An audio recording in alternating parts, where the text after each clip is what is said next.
यासिन नासिर शाह तकरीब से खिताब कर रहे हैं, आइए आपको बराह रास्त दिखाते हैं। प्रोजेक्ट्स भी हैं और एक ज़्यादा प्रोजेक्ट अब लगने वाले भी हैं, और फिर जो हमारा एक्सपोर्ट प्रोसेसिंग जोन है जिसके तहत यहाँ पे बहुत सारी इंडस्ट्रीज आ रही हैं और ख़ास तौर पर चाइना से शिफ्ट हो रही हैं, और जो एक कोलैबोरेशन है यहाँ के बिजनेस कम्युनिटी का और चाइनीज़ के साथ, वो भी बड़ा इम्पैक्ट डालेगा पूरे पाकिस्तान की इकोनॉमी में। और फिर जिस तरह वो वहाँ से हम लोग एक्सपोर्ट करेंगे जो भी चीज़ें यहाँ पे बनाई जाती हैं, और बड़ा देखिए मौके होते हैं, कुछ वो मौका आज है पाकिस्तान के लिए। वो क्यों है कि चाइना पे बहुत सारे ममालिक उससे खौफजदा होके डायरेक्ट वहाँ से इंपोर्ट पे जो है ना पाबंदी है।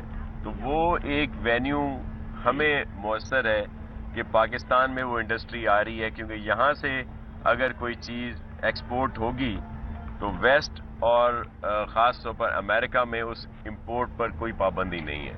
अगर डायरेक्ट कोई चीज़ चाइना से जाएगी तो उस पर कुछ ममालिक ने पाबंदी लगाई है, कुछ लगाने के लिए जा रहे हैं जो अमेरिका के उसमें है। तो ये एक बड़ा हमारे लिए मौका है, हमारे यहाँ के जो बिजनेस कम्युनिटी है। कराची में वज़ीर बल्दियात यासिन नासिर शाह तकरीब से खिताब कर रहे थे, जिसका कुछ हिस्सा आपने मुलाहिजा फरमाया।